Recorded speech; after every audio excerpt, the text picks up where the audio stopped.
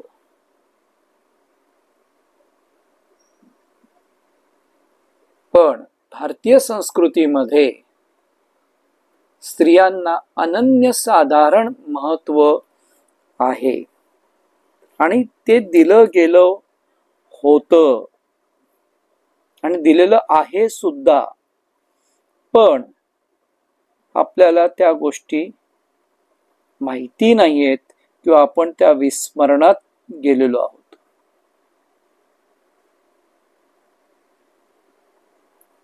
आणि हे विस्मरण जे आहे हे आपल्याला केलं गेलं का, तर स्त्रिया ह्या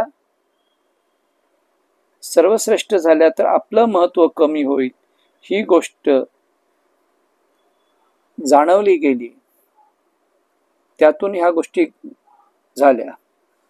त्याचबरोबर आपल्या देशावरती, आपला देश सोन्याची चिडिया म्हटलं जातं, सोन्याचा धूर निघायचा असा संपन्न, निसर्गाने संपन्न, समृद्धतेने संपन्न, ज्ञानाने संपन्न, विज्ञानाने संपन्न असा हा देश होता. हा देश बघून परकीय पराक्रांत आक्रमकांना ह्या देशाचा मोह झाला. श्री स्वामी समर्थ. आणि हा मोह त्यांना आपल्या देशावरती आक्रमण करण्यासाठी इच्छा झाली की हा या देशावर आक्रमण करून या देशाला आपण लुटलं पाहिजे. आणि पराक्रांत झाल्यामुळे, आक्रमण झाल्यामुळे भारतीय समाजाला स्त्रीला सुरक्षित ठेवण्यासाठी, तिचं रक्षण करण्यासाठी घरामध्ये ठेवावं लागलं. हा एक दुसरा त्यातला भाग आहे. पण प्राचीन काळी भारतामध्ये नारी त्रिभुवन धारा, नारी देह स्वरूपिणी असं म्हटलं जायचं. आपली संस्कृती ही सनातन संस्कृती आहे. या सनातन संस्कृतीमध्ये महिलांना अनन्यसाधारण महत्व आहे. पण आपण विसरून जातो. बघा, प्रत्येकाच्या घरामध्ये एक कुलदैवत असतं आणि एक कुलदैवी असते. अरे देवी कोण आहे? स्त्री आहे. प्रत्येकाची कुलदेवी आहे. छत्रपती शिवाजी महाराजांची सुद्धा कुलदेवी होती. ही कुलदेवी कोण आहे? स्त्री आहे, स्त्री स्वरूप आहे. तुम्ही साध विचार केलात तर तुम्हाला असं आढळून येईल,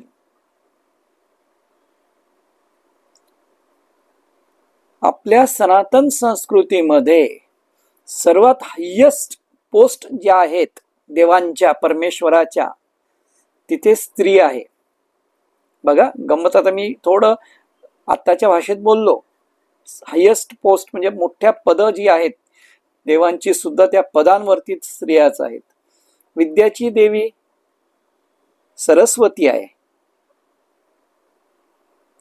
पैशाची देवी लक्ष्मी आहे, दुष्टांचा संहार करणारी आणि सर्वांचं कल्याण करणारी, रक्षण करणारी, ती सुद्धा दुर्गाच आहे. म्हणजे तिन्ही डिपार्टमेंट बघा, रक्षण करणे स्त्री आहे दुर्गा, संपत्ती लक्ष्मी, विद्या सरस्वती, अन्न जे आपण भक्षण करतो तिचा पण कोणी पुरुष देव नाहीये, तिचा सुद्धा कोण आहे अधिकारी पद, कोणाला आहे? अन्नपूर्णेला आहे. अन्नपूर्णा असं जी आहे तिला पद आहे. म्हणजे चारही गोष्टी बघा, माणूस या चारही गोष्टीशिवाय जगूच शकत नाही. अन्न पाहिजे, विद्या पाहिजे, लक्ष्मी पाहिजे. लक्ष्मी नसेल तर आपण काय होतो? भरकटून जातो, आयुष्य उद्ध्वस्त होतं, पैसा पैसा करत राहतो. आणि रक्षण करणारी सुद्धा कोण आहे? दुर्गा आहे. म्हणजे ही प्रमुख पद जी आहेत, या प्रमुख पदांवरती कोण आहे? स्त्री आहे. आणि जिच्या मायेतून निर्माण झाले ब्रह्मा, विष्णू आणि शंकर, जिने निर्माण केलं, त्या तिच्या मायेतून निर्माण झालं, ती सुद्धा माया ही कोण आहे? स्त्रीच आहे. माया ही कोणी पुरुष नाहीये, लक्षात ठेवा, ती सुद्धा स्त्री आहे. आणि ज्या धर्तीवर आपण जीवन क्रमण करत असतो, अन्न वस्त्र निवारा आपण ज्या धर्तीवर राहून घेतो, ती धरती सुद्धा पुरुष नाहीये, ती धरती सुद्धा धरती माता म्हणून आपण संबोधतो.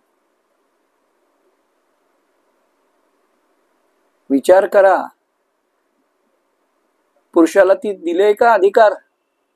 धरती म्हणजे पुरुष असं कुठं आहे का? धरती म्हणजे स्त्रीलिंग आहे का?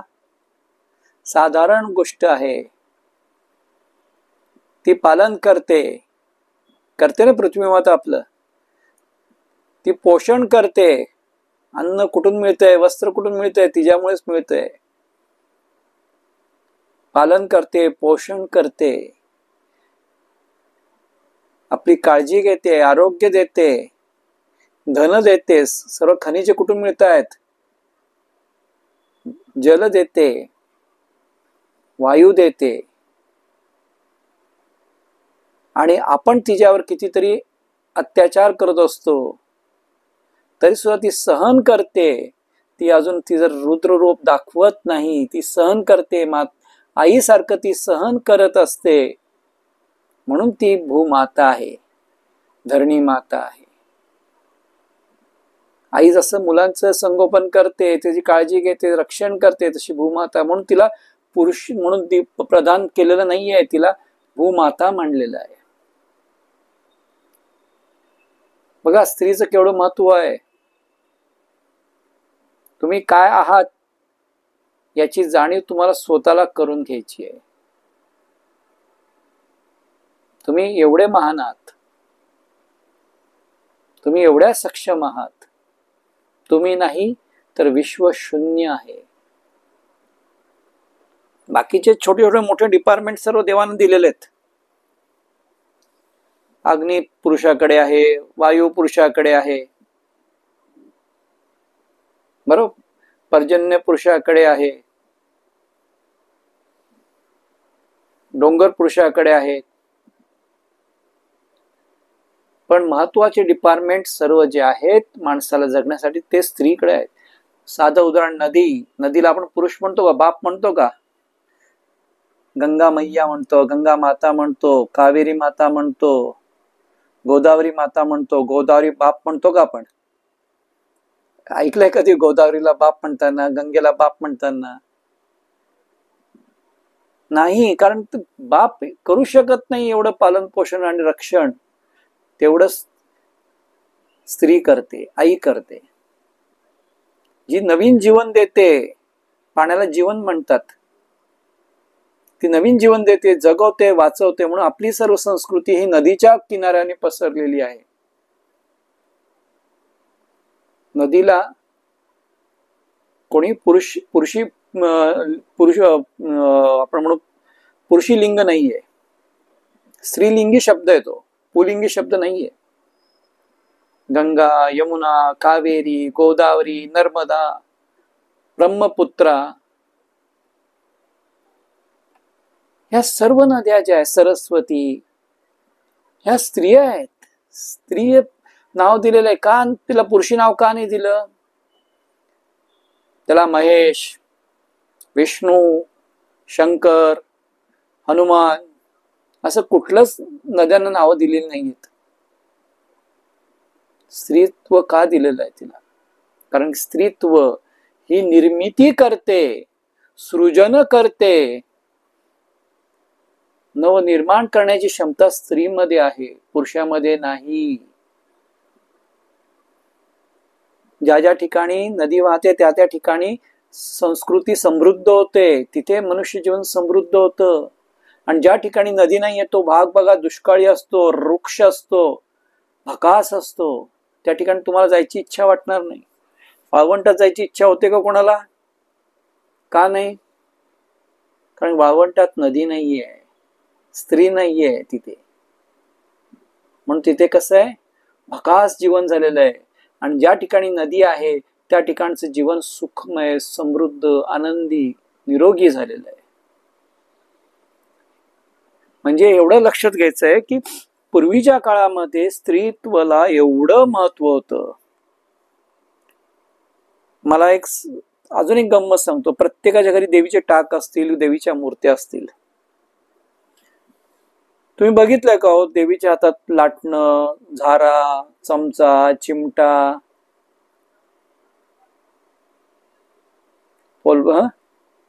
नाही, फुंकणी, गॅसचं लायटर, असं काहीच नाहीये. देवीच्या हातात बघा तुम्ही, देवीच्या हातामध्ये काय खटांग आहे, त्रिशूळ आहे, डमरू आहे, शंख आहे, गदा आहे, पद्म आहे, आणि एक हात ती वरदान देते. ती निशस्त्र नाहीये, ती शस्त्र सज्ज आहे. म्हणजे त्यावेळी स्त्रिया ह्या स्वसंरक्षण तर करायच्या, पण दुसऱ्यांचं पण, जे पतित आहेत, दीन आहेत, दुर्बळ आहेत, त्यांचं सुद्धा रक्षण करायच्या.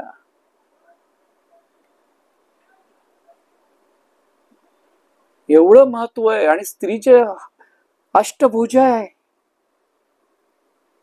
ती सर्व काम करू शकते. तिला कुठलंच काम अशक्य नाही. आपण जसं स्वामींना म्हणतो ना, अशक्य ही शक्य करतील स्वामी, तसंच म्हणून स्वामींना आपण माऊली म्हणतो. म्हणून स्त्री सुद्धा अशक्य ही शक्य करू शकते. फक्त एकच आहे की तिने आपल्या डोळ्यावरती दुर्बलतेचे झापड लावून घेतलेली आहेत. तिने स्वतःला ओळखलं पाहिजे. ती विसरून गेलेली तिची शक्ती, तिचं स्वरूप, तिचं तेज. ती परमब्रह्म रूपिणी आहे. बघा ना, कुठलीच देवी तुम्हाला निशस्त्र दिसणार नाही. संगीत सुद्धा देवीचं आहे, सरस्वतीचं आहे ना संगीत. जे जे आनंद निर्माण करणार आहे, जे जे जीवन जगण्यासाठी आवश्यक आहे, ते सर्व स्त्रीत्वाकडे आहे.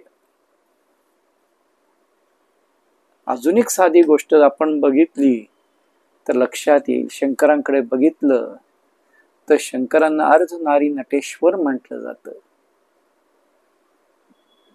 का असं म्हटलं जातं की पुरुष हा स्त्रीशिवाय पूर्णत्व पाहू शकत नाही.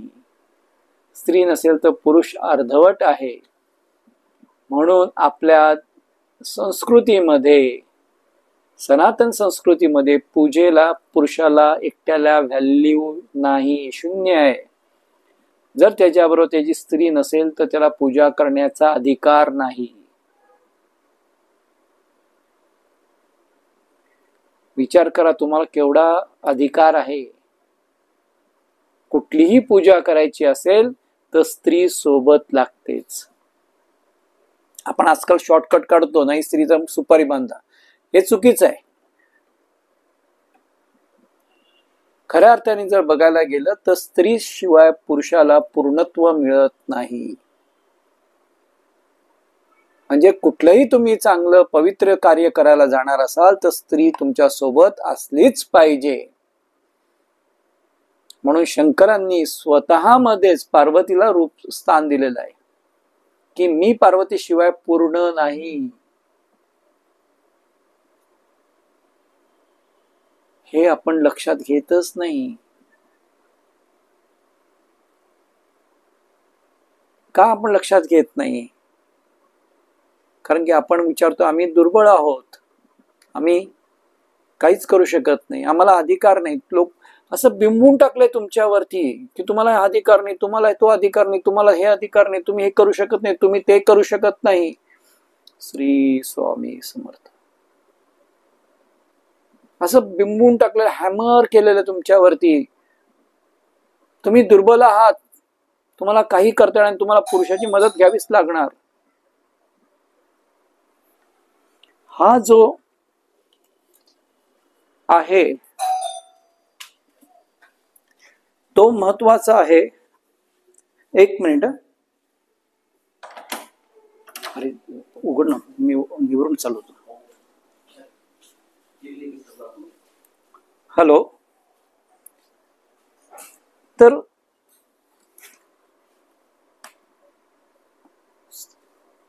आपण हा विचार विसरूनच गेलेलो आहोत की आपल्या संस्कृतीमध्ये, आपल्या सनातन संस्कृतीमध्ये स्त्रीला जेवढं महत्व दिलं गेलेलं आहे ते कुठल्याच संस्कृतीमध्ये दिलं गेलेलं नाही.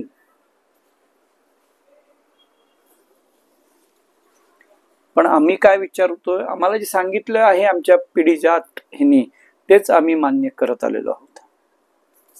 आणि तेच आम्हाला महत्वाचं वाटतं की आम्हाला जे सांगितलेलं आहे ते सत्य आहे. आणि त्या सत्याशिवाय दुसरं काही सत्य असू शकत नाही. गंमत बघा, गंमत कशी आहे. असं सांगितलं गेलं स्त्रीला, पिता रक्षती कौमार्ये भ्रता रक्षिती यौवने रक्षंती स्थवीरे पुत्रान स्त्री स्वातंत्र्य महती. म्हणजे ती कुमार अवस्थामध्ये असते त्यावेळीचा पिता रक्षण करतो, ती यौवन अवस्थेत येते त्या भ्रतार म्हणजे तिचा नवरा रक्षण करतो, आणि ती वयस्कर होते त्यावेळीचे रक्षण कोण करतं? पुत्र करतो. ती स्वतःच रक्षण करू शकत नाही. पण हे किती चुकीचं आहे.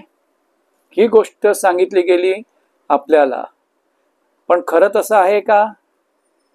खरं तसं नाही. खरं काय आहे? खरं सनातन संस्कृतीमध्ये स्त्रीला स्वतःचं रक्षण करण्याचं सामर्थ्य होतं. कारण ती आता तुम्ही कुठल्याही देवीच्याकडे जा, तुम्ही त्याला शस्त्र दिसणारच. निशस्त्र देवी तुम्ही मला दाखवून द्या. सरस्वती माता फक्त जी आहे तिच्या हातात फक्त वीणा आहे, पण ती निशस्त्र आहे असं म्हणता येणार नाही. आपलं संरक्षण, आपलं ज्ञान, आपलं सर्व समृद्ध करण्याचा अधिकार तिला त्या काळामध्ये होता. हे आपल्याला समजून घेतलं पाहिजे. म्हणजे त्या काळामध्ये स्त्रीला देवी तुल्य मानलं जायचं, यथोचित सन्मान दिला जायचा. त्यावेळी महिलांचा त्याग, शौर्य, स्नेह, ममता हे खूप गोष्टी त्या काळातल्या पुराणामध्ये, वेदामध्ये आपण बघितलं तर त्या भरपूर अशा स्त्रिया आहेत की त्यांना स्वातंत्र्य काय होतं हे तुम्हाला लक्षात येईल. सीता, द्रौपदी, कुंती, गांधारी, अहिल्या यांचे त्याग तुम्ही ऐकलेले, तपस्या ऐकलेली, त्यांची बुद्धिमत्ताच ऐकलेलं आहे. गार्गी, मैत्रेयी, लोपामुद्रा, सची, घोषा अशा अनेक स्त्रिया ज्या होत्या. यांचं कैकेयीचं नाव आपण काय ऐकतोय? रामाला वनवासात पाठवणारी दुष्ट आई, सावत्राई. पण ती प्रचंड शूर स्त्री होती हे तुम्हाला माहिती आहे, पण तुम्ही विसरून गेलेला आहात. ज्यावेळी दशरथ राजा इंद्राच्या बाजूने युद्ध करायला गेला, त्यावेळी त्या युद्धामध्ये त्याला मदत करण्यासाठी कैकेयी होती. ती स्वतः त्या रणांगणामध्ये दशरथ राजाबरोबर युद्ध करत होती राक्षसांबरोबर. आणि तो एक बाण त्यांच्या रथाच्या चक्राला लागला आणि त्याचा जो हे असतो रथाच्या चक्रामधला जो सपोर्ट साठी दिलेला जो व्यास असतो तो तुटला.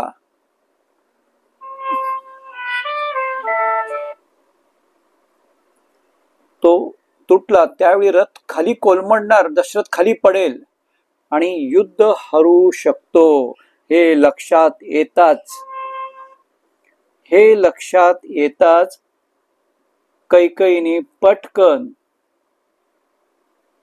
त्या रथाच्या चाकामध्ये हात घालून तो रथ उचलून धरला आणि तो रथ उभा राहिला आणि दशरथ राजा युद्ध करत राहिला आणि ते युद्ध जिंकलं. आता विचार करा, जर तिथे त्या रथाच्या चाकामध्ये हात घालून रथ उचलून ठेवण्याची ताकद, क्षमता त्या स्त्रीमध्ये होती, ती दुर्बल होती का?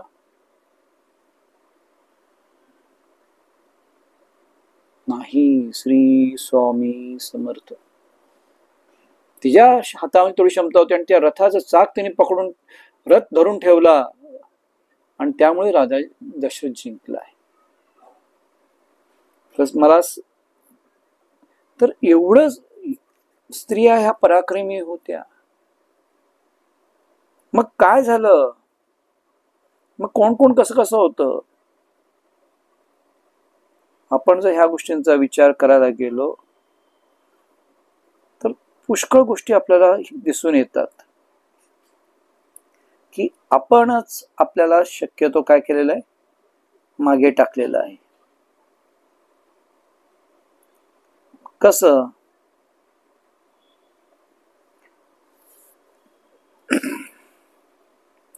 आता तुम्हाला मी एक मंत्र पण दिला होता देवींचा. पुष्कळ जणांना मी मंत्र दिलेले आहे, देवीचे मंत्र पण दिलेले आहेत. त्यामध्ये या देवी सर्व भूतेषु चैतन्याभिधीयते नमस्तस्यै नमस्तस्यै नमस्तस्यै नमो नमः हा मंत्र दिलेला आहे. बरं, हा सुद्धा देवीचा आहे. अन्नपूर्णे हा सुद्धा मंत्र जो आहे हा देवीचाच मंत्र आहे. म्हणजे आपला प्राचीन भारत जो आहे हा उन्नत आणि संपन्न स्त्रियांनी झालेला होता. आपल्या पूर्वीच्या ह्याच्यामध्ये संपत्तीचा 4था हिस्सा स्त्रीला दिला जायचा.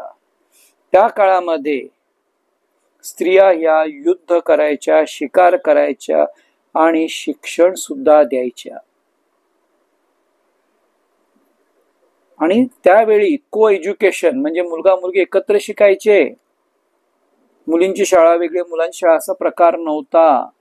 को एज्युकेशन होतं. जेव्हा लवकुश शिकत होते त्यावेळी आत्रेयी नावाची ऋषींची मुलगी सुद्धा त्यांच्याबरोबर शिकत होती आणि ती त्यावेळी युद्धाचं शिक्षण ती लवकुश बरोबर घेत होती.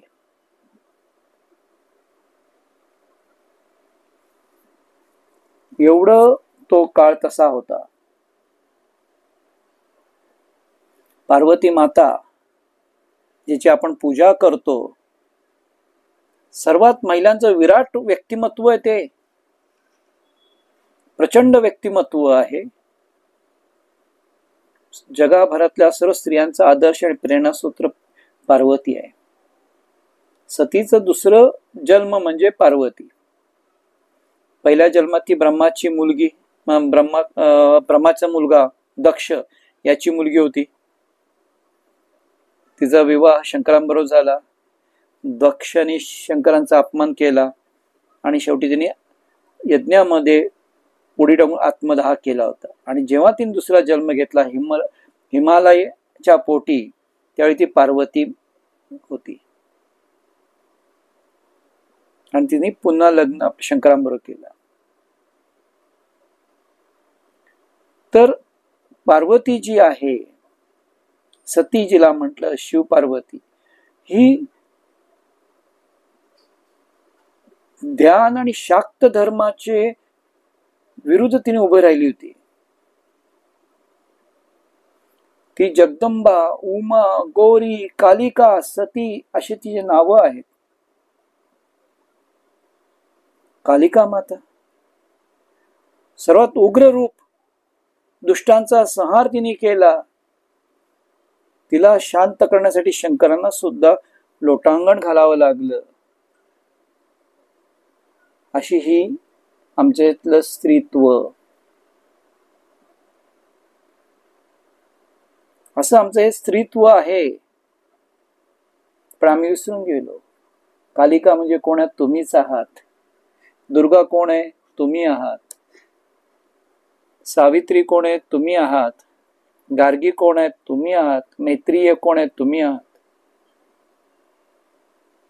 गार्गी ही त्या काळातली मोठी विद्वान स्त्री होती, ऋषी होती. ऋषी वेदांची रचना,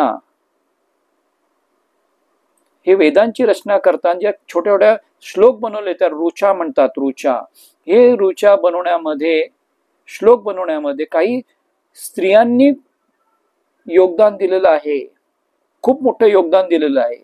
त्यामध्ये गर्ग वंशाची वचकनू नावक ऋषींची मुलगी वाचकन्वी गार्गी, नाव काय? वाचकवी गार्गी, हिने सुद्धा वेदांचे श्लोक लिहिलेले आहेत. आणि वेदांचे श्लोक जे त्याला ऋचा म्हणतात, ते कसे तयार झाले?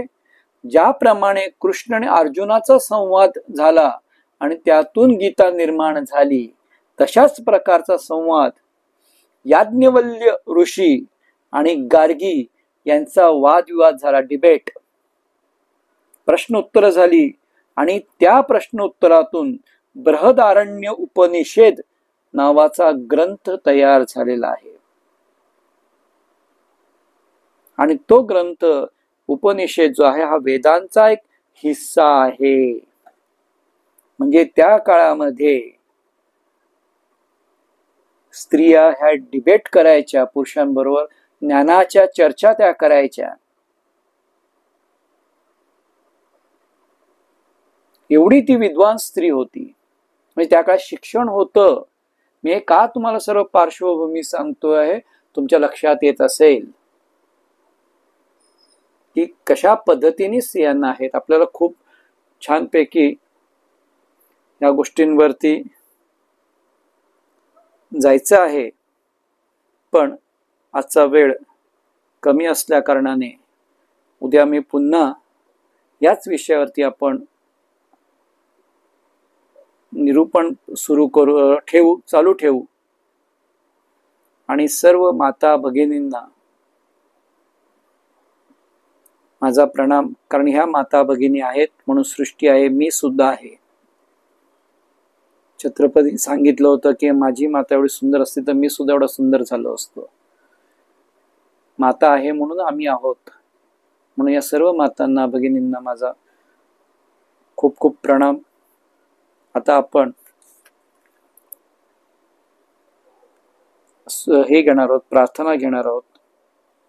आणि आपली प्रार्थना ही आपल्या असलेल्या सर्व ग्रुपमधल्या आपल्या कुटुंबातील सदस्यांसाठी आहे. आणि हे सदस्य म्हणजे आपण सर्व आहोत. आणि या सर्वांसाठी मंगल्यासाठी आपण ही नेहमी प्रार्थना करतो. ती प्रार्थना आता आपल्याला करायची आहे.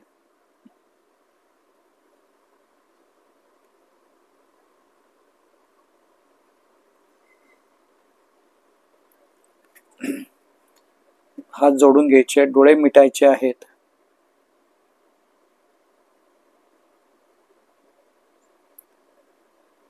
सर्वे भवन्तु सुखिनः, सर्वे सन्तु निरामयाः, सर्वे भद्राणि पश्यन्तु, मा कश्चित् दुःखभाग् भवेत्.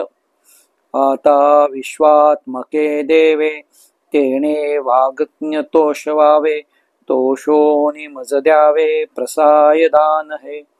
जे खळांची व्यंकटी सांडो, तया सत्कर्मी रती वाडो, पूता परस्परे जडो, मित्र जीवांचे दुरितांचे तिमिरे जावो, विश्वस्वधर्म सूर्य पाहो, जो जे वांछिले तो ते लाहो, प्राणी जात.